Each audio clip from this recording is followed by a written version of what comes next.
You know who it is, the horror flick digger, did Super 6, Big Mitch. And I'm kicking in doors with all 3 O's. And I'm bringing 28 101s because we Vegas sons. You are now in the Meadowlands. Yeah, you in the Meadows, man. And you already know what made me. Hubba Dub, the 530, baby. Boom! You already know, 22-inch gold Dana Dames. Not McLean's. Now, welcome to Vegas Chronicles with your host, Big Mitch. And today, like any other day, you know what we do. We kick actual factuals. Shout out to everybody that's been supporting my small platform. As you can see from my last video when I interviewed the great Dr. Ruby Duncan, I'm going to be doing videos like that when I bring people on. And that was the first one of many to come. Loco Abdul, I got you, Brody. And a few more.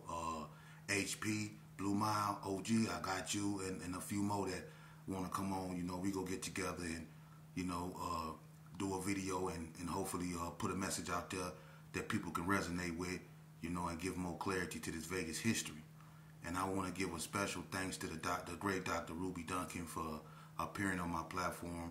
Like I said, she's been a beacon and a stalwart in our community. And for anybody that never got the book, Storm and Siege's Palace, go get that book. It's about her, and it's about how she got the WIC program started in Las Vegas. It's a very deep story. She's the Fannie Lou Hamer of Las Vegas, one of the last freedom fighters of our era. And it's imperative that, you know, younger people like me and, you know, other people who might not know of her, you need to go do your homework on her, man, because, you know, God He's not making them like that no more. So you really need to cherish every word this woman say and cherish her and be blessed to have her still here with us, you know, and spreading that knowledge and wisdom that she has. We love you, Ruby Duncan. Thank you, and I can't wait to have you back on. With that, let's get to Vegas Chronicles. I'm going to be talking about an array of different things coming up. You know, I'm going to still talk about Vegas, but I'm going to be talking about other stuff. You know, I don't want to get too, you know, out the way. You know, people just hear stuff and then they want to do a video on it. I'm not like that. You know, I'm going to stick to the script and what we think is important and that affect our community. We'll discuss it. But today, you know, I answer questions, you know, and today I'm going to talk about a question I was asked, and that was, who formed the strongest Crip alliance in Las Vegas? That's a good one. In my era, I would say the strongest Crip alliance that I ever, because see, it was a point when you had two sides of Las Vegas that was into it with each other, which was the North and the West.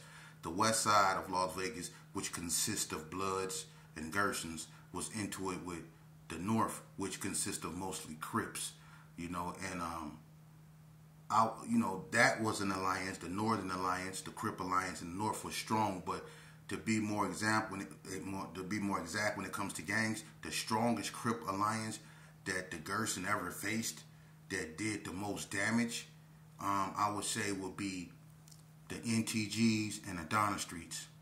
When the Donna Streets and the NTGs linked up, that was probably one of the most, if not the most strongest alliance, because, you know, the 60s, you know, when the 60s and the Gersons went to war, it was a ugly, and it was very bad. But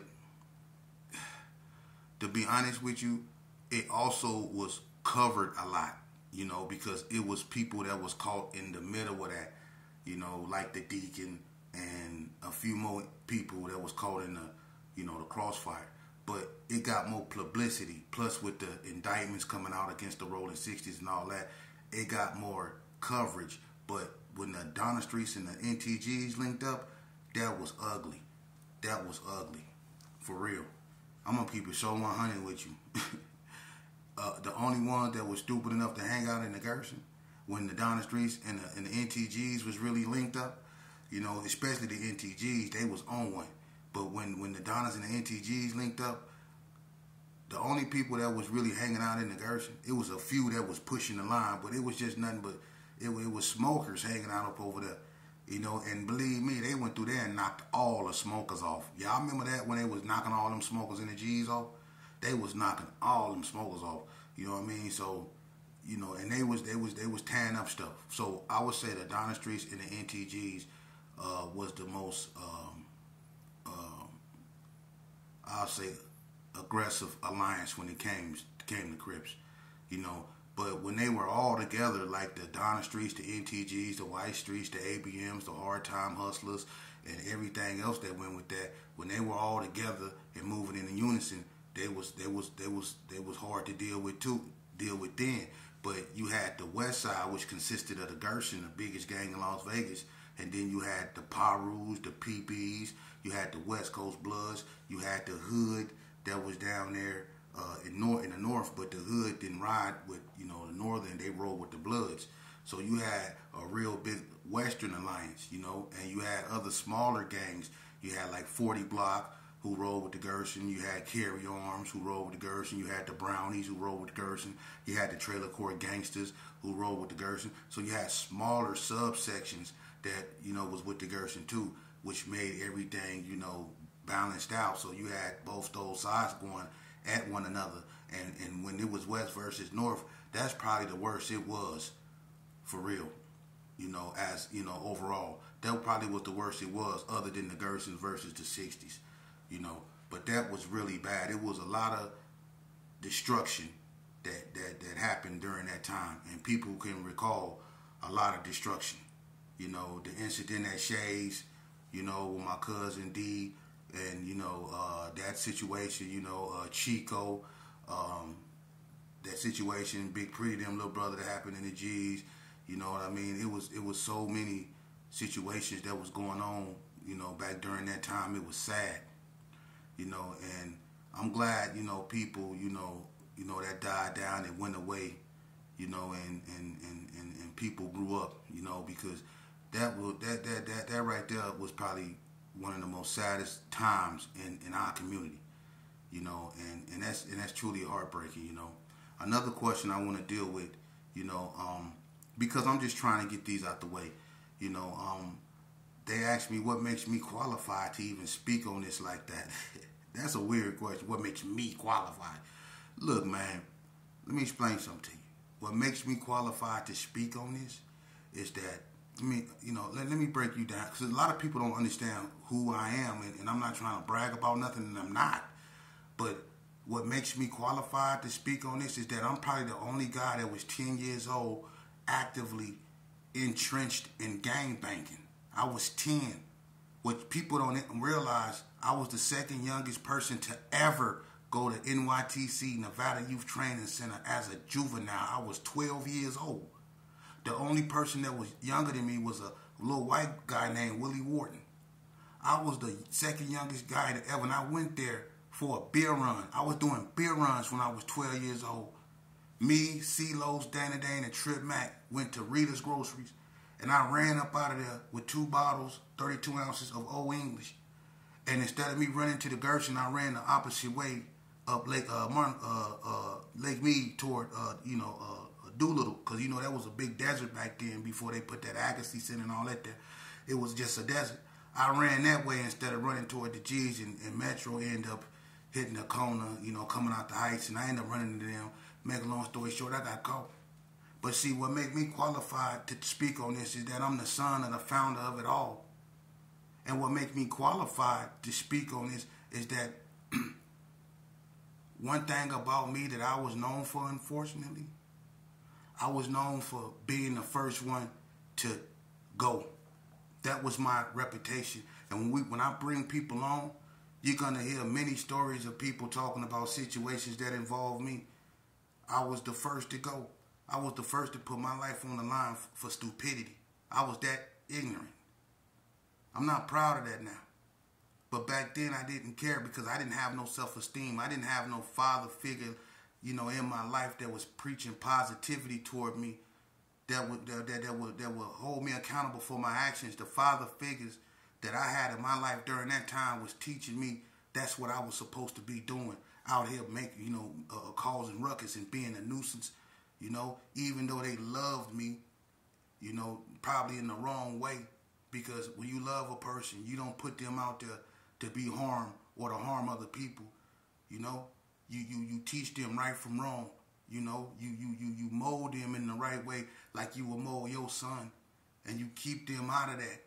you know, because you know what that leads to. But when you got a person or a youngster that you so-called got love for, but you got him doing the same thing you doing, what type of love is that? Unfortunately, that's how I grew up. And I went to Elko not just one time. I went to Elko 3 times. I went to Elko 3 times, man. For real. And I was living so fast.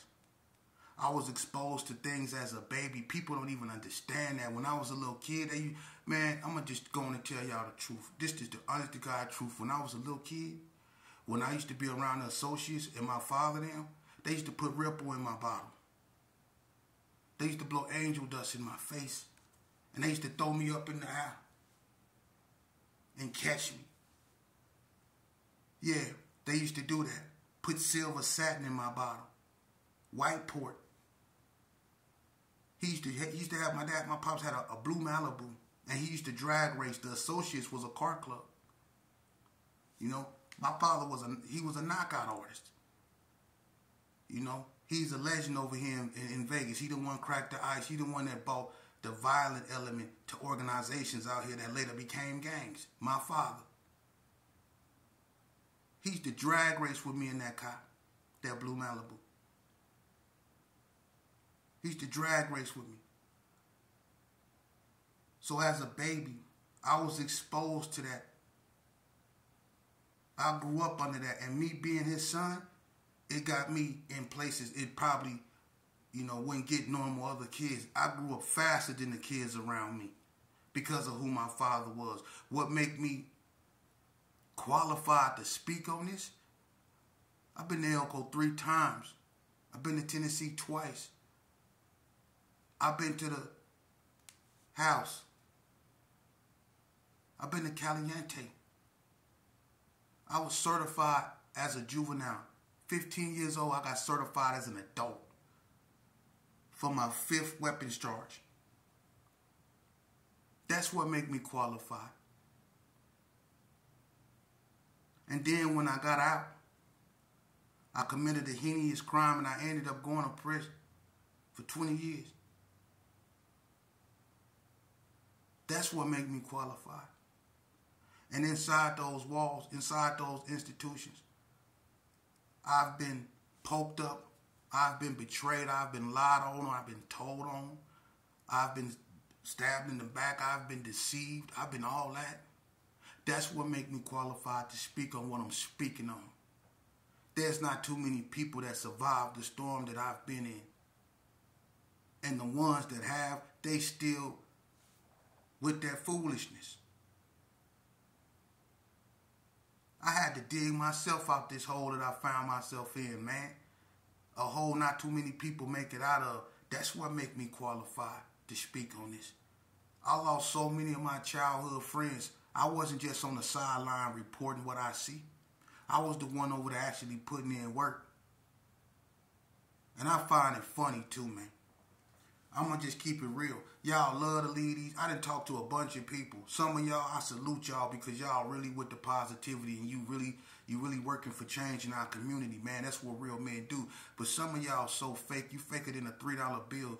You act one way, but then you get on there and I have phone call conversations with you and I can hear the hissing in your voice when you speak.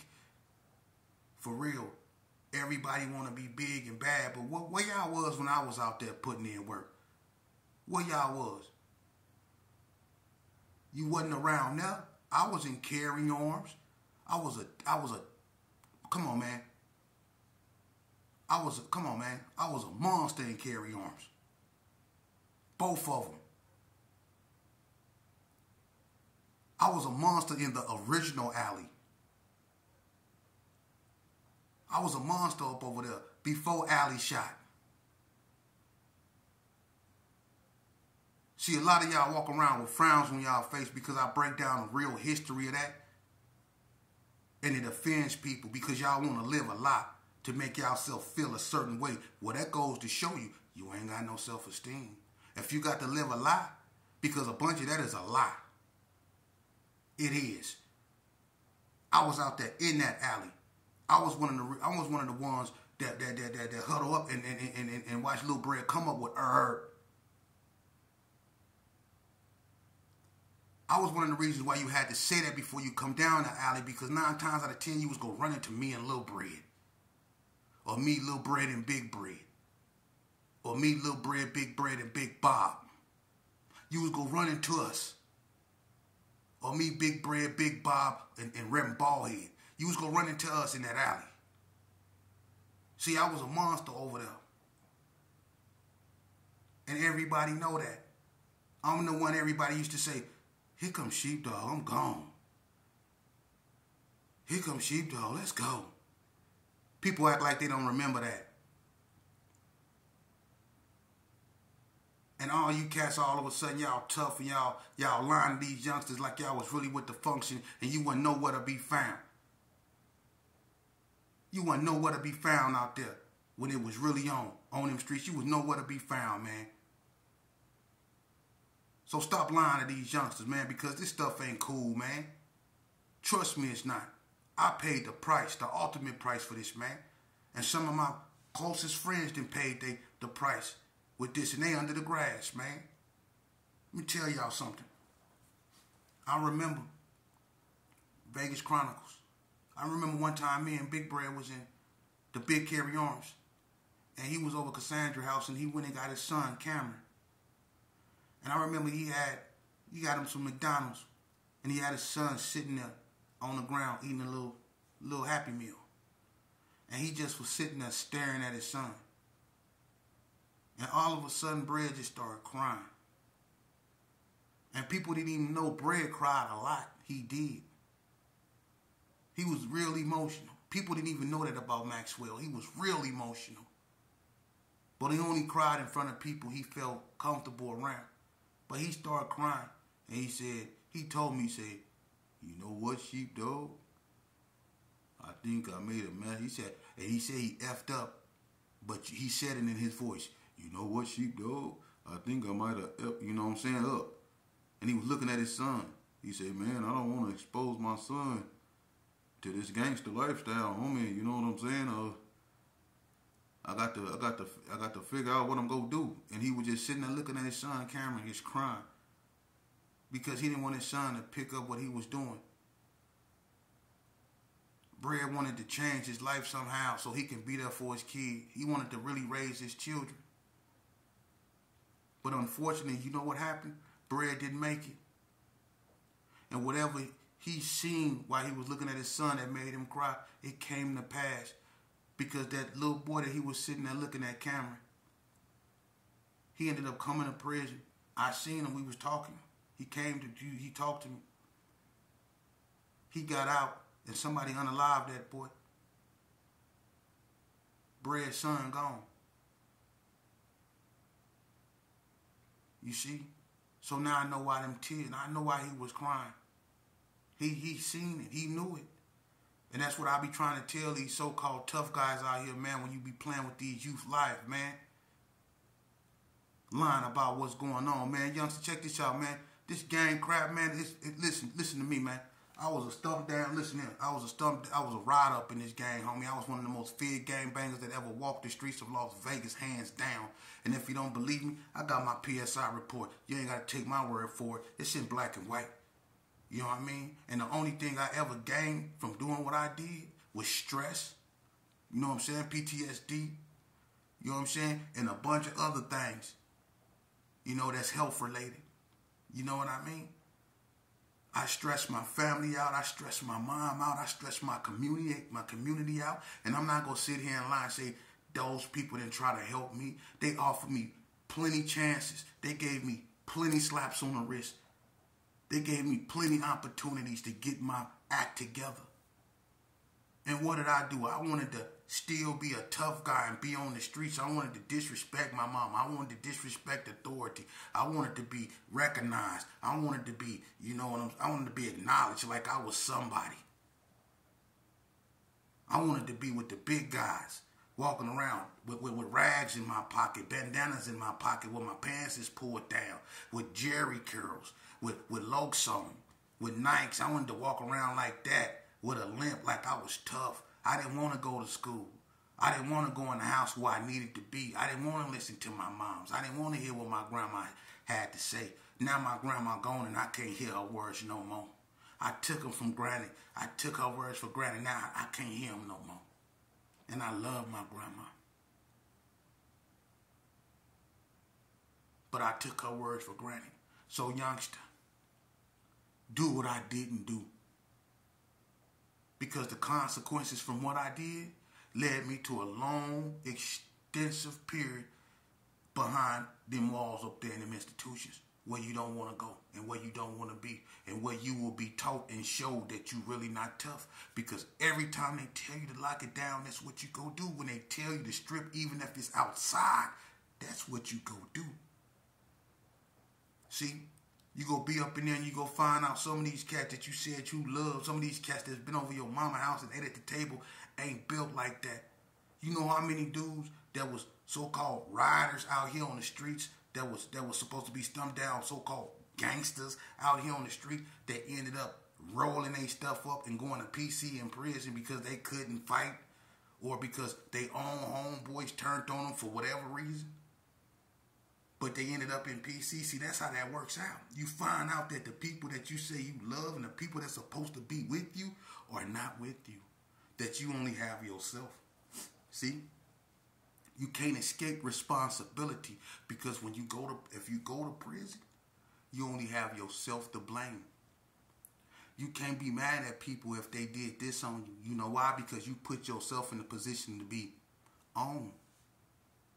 Think about it. You can't escape responsibility. It don't matter what you say. You can run around there with all the paperwork you want, talking about such and such did this on me, but you put yourself in a position to be owned. Remember that. I can't never be mad at people for doing this on me, and a whole bunch of people on me, they've been doing that my whole life. But when I put myself in that position, I only have myself to blame.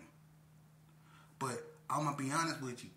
All you so-called hard dudes up out here, y'all hard now. Y'all want to be hard in y'all 50s. Y'all want to be hard when you 48. You want to be hard when you 47. But when it was really cracking out there, even in the joint, you wasn't hard then.